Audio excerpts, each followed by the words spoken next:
Hi there, how's it going? So I want to see if it's possible to play through the stock career mode under 3 times normal gravity. And by way of introduction, I've strung together a whole bunch of orange tanks and mainsails to showcase what it takes to get to orbit in this highly superly gravitized scenario thing. Whatever. Obviously, doing this in Sandbox isn't really all that hard. Though with anything approaching even a barely efficient gravity turn, you're bound to encounter some red heat.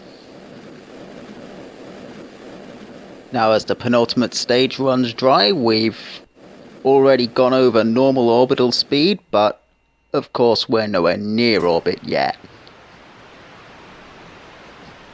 Also note the skipper engine on this upper stage, because when I tried to do this with a Poodle,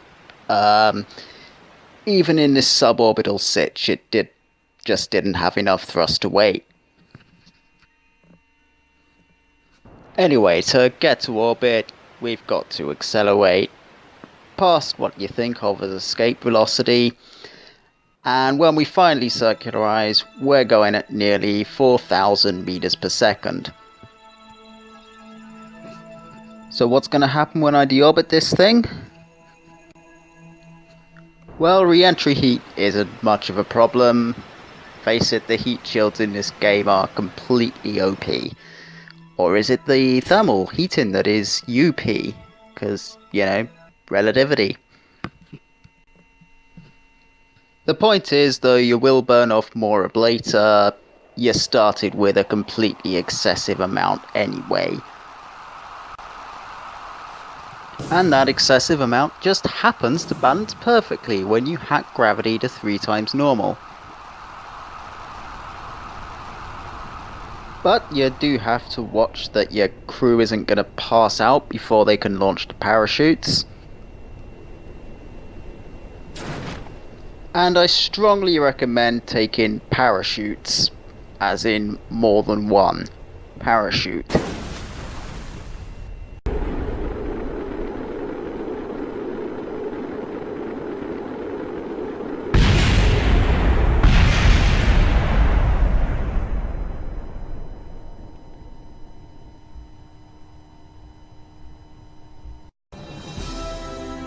So, for the sake of transparency, behold my difficulty settings. I'm putting science and rep on 50% because that's what I always do. Funds I'm leaving at 100% because, well, apparently under a 2 times grav hack, only the world first missions would turn a profit. So I'm just gonna leave that slider at default and hope that this game with these settings is somehow playable. It may not be, and this may be a very short series.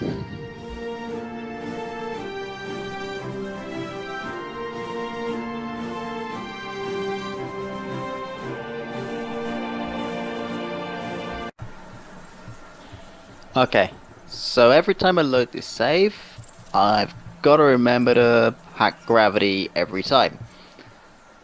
If I forget that, that would be cheating. So here's an original creation.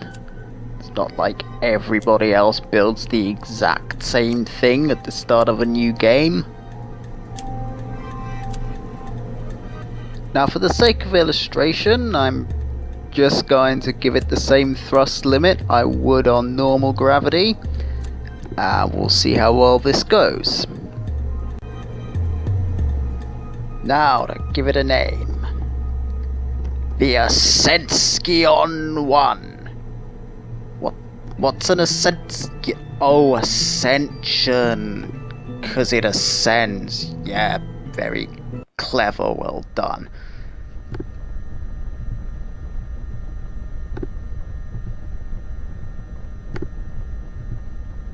And lift off. I said lift off. No. Well, just give it a minute. And the Ascension has ascended like an injured sparrow with a pet brick. Well, whatever, I did sort of contrive this. Now, because I know that one parachute is not as many as I'd like, I'm launching it as soon as we run out of fuel, because I want to be in free fall for as short a time as possible. And I keep wiggling that pod all the way down, because maybe if I wiggle it enough I'll be able to recover that booster.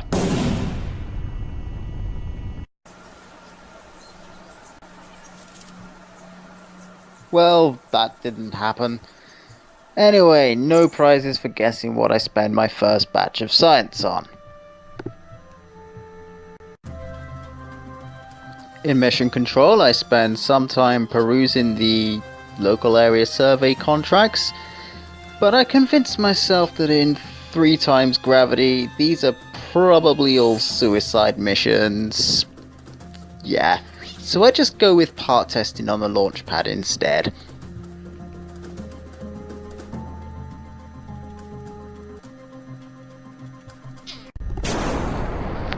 Now my goal with Ascension 2 is to clear the KSC area so I can land in the water for more science.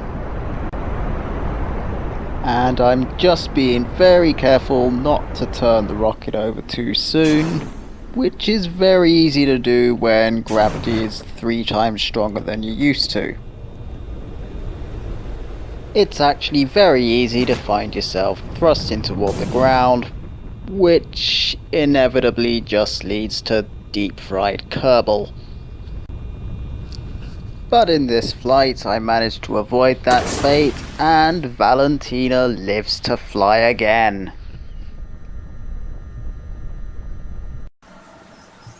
With 16 science to spend, I spend some time debating whether to get more powerful rockets to reach higher altitudes and faster speeds, or whether to buy parachutes so I can get back from there safely, and ultimately decide that I'm a coward.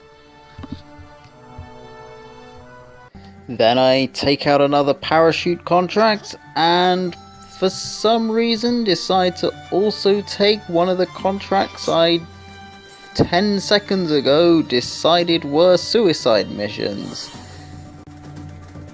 Sometimes I just can't account for my own behaviour. Never before have I coupled 2 RT-5s together and tried to claim that that's a rocket.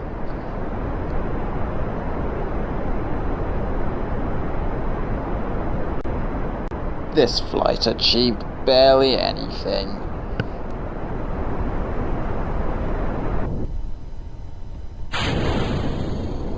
After dropping the first stage, I valiantly keep trying to thrust toward the waypoint, but there really isn't any point.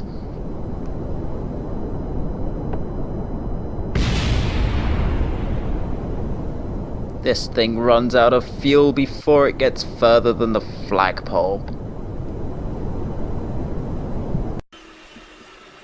But I did make it to the inland shoreline, where I nabbed enough science to unlock basic rocketry and build something that apparently can't quite lift its own weight. Now this is where a decent human being would speed up time, but I'm an awful human being, and I'm in a sharing mood. And today I'm going to share my pain with you, as over a full minute of real time, I watched this booster run dry. uselessly bleeding off its thrust with all the ability to escape 3 times normal gravity, as a wet fish has the ability to escape from an adamantium barrel that's had its lid welded shut and is buried under 6 feet of earth.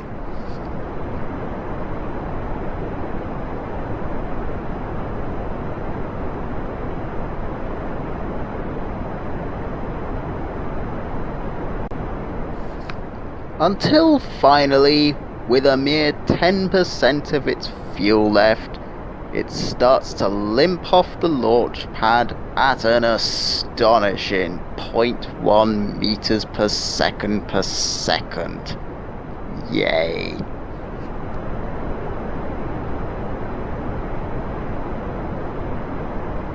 Now, with my expectations significantly nerfed, I'm at least pleasantly surprised when I ditch the first stage and the T-45 actually has enough thrust to keep us moving, and we don't go crashing into the crawlaway.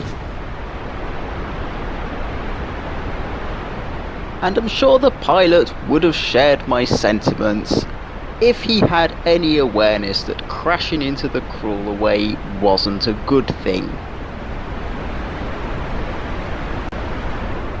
Now, yet again, we don't make it anywhere near the waypoint for that Suez survey mission, but at least we do make altitude for the parachute contract this time, and at the last moment we just about creep over the biome boundary to reach the grasslands, and after a relatively safe and unpanicky descent, we gently land to collect more of that juicy, sciencey stuff.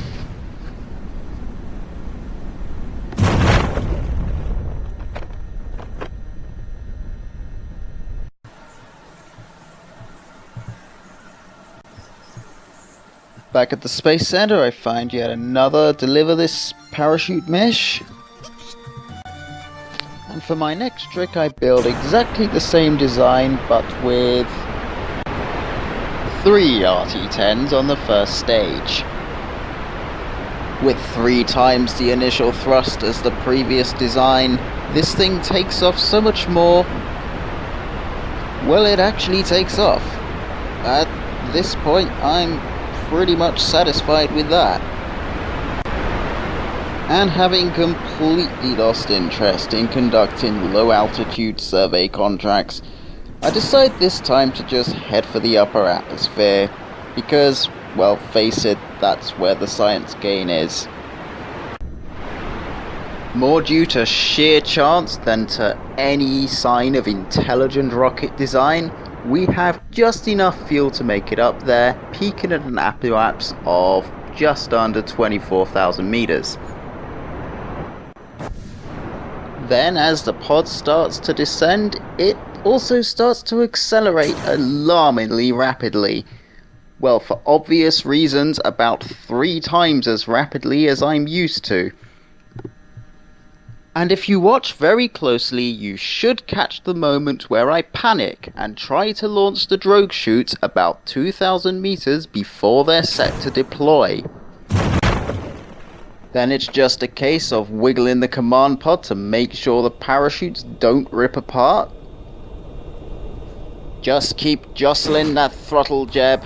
I know this must be nauseating, but trust me, it's the only way you'll live to fly again. And then when the drogue chutes fully deploy, I finally start to relax.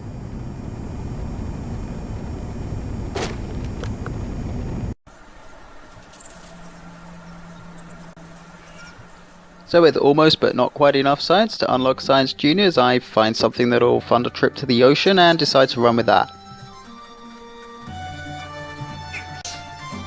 Now, in terms of getting where I was meaning to go and science farming and so forth, this was a successful mission. In terms of showcasing the awesomeness of my piloting prowess, however, well, to any experienced KSP player, it should by now be obvious that I've turned over far too hard and far too soon. leading inexorably to a bitter struggle between the rocket's desire to complete the turn until it's pointed straight at the ground and my desire to keep Valentina alive. Regrettably, the wild tantric orgasm of aerodynamic forces brought on by this struggle caused some issues with the recording. So I'm afraid you missed the full glory of the consequences of my failure. But let's face it, when I was launching parachutes at just 300 meters above the surface, I wasn't going to be checking what my OBS studio was doing.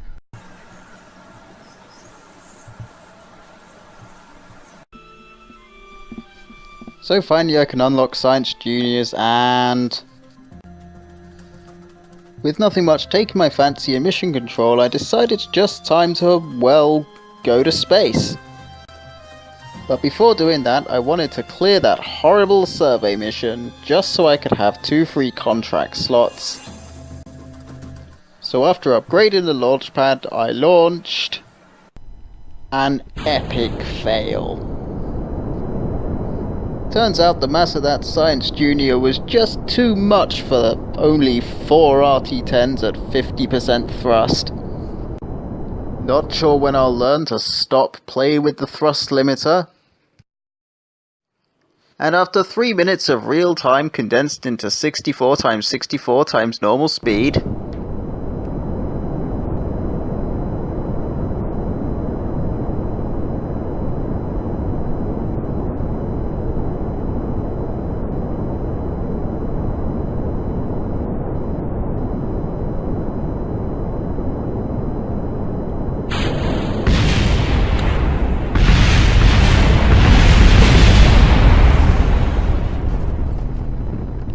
and that really is just game over.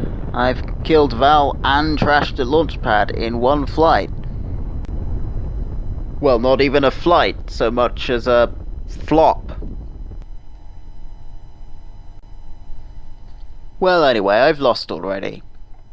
Unless I quick load. Well, bang goes any claim I had to any sort of Iron Man credentials. And remember me calling this survey contract a suicide mission? Well, that's just what it was the first 3 or 4 times.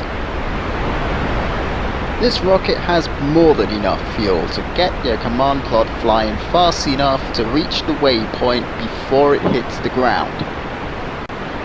But the difficulty lies in then slowing down enough to safely launch your drogue chutes without them ripping apart when you're free falling at more than 1 kilometer per second at an altitude of less than 15 kilometers.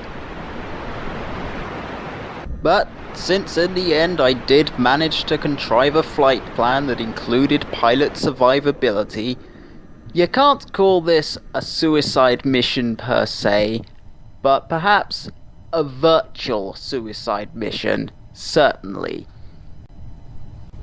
Well, anyway, on this run I do get to launch my drogue chutes, at which Jeb takes an involuntary nap, but he does wake up just in time to launch the main chutes, and so lives to cheat death again. So before heading off to the infinite void, I naturally want to take out the fundraising campaign. If I can work around this graphics bug I haven't seen since 1.0 something. And at last, it's time to reach for the stars. And I'm gonna have to take a command pod with me, so may as well get paid for it. Now at first I thought I'd make it to space using the same design as I used on my previous launch, but that only got me just above 30 kilometers.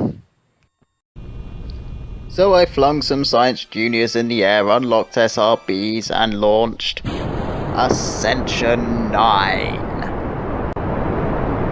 the ninth barely designed fire hazard bearing the name Ascension. Now when I was designing this in Sandbox, I found that one Thumper SRB on the 3 times gravity wouldn't quite lift its own weight till it had burned off at least 20% of its fuel.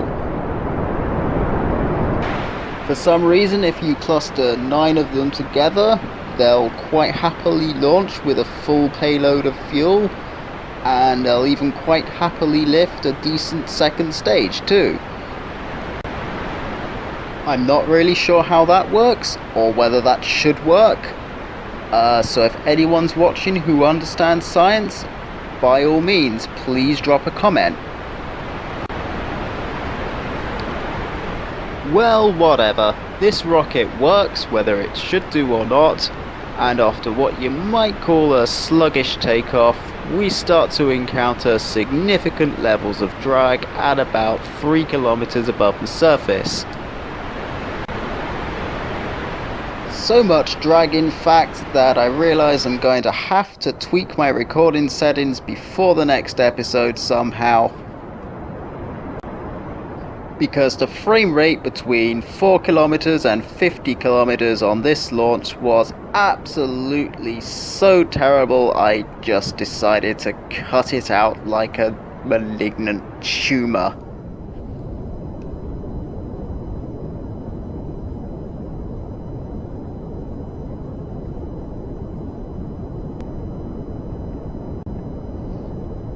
Well, whatever. Hey, look at me! I made it into space!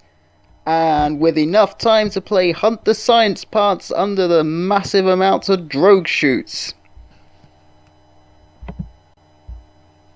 But when I was done playing Hunt the Science parts under the drogue chutes, I began to get a terrible knot in my stomach. You see, I've never done 70 kilometers of free fall under 3 times normal gravity before, and at this point I started to wish I'd seen what that looks like in Sandbox before trying it here. So while Valentina basks in the glory of being the first Kerbal in space, oblivious to the dangers of re-entry heating, hyper G-forces, and the very concept of danger itself, the underqualified goops at Mission Control are desperately trying to determine whether anything they do now will in any way affect her chances of ever flying another mission.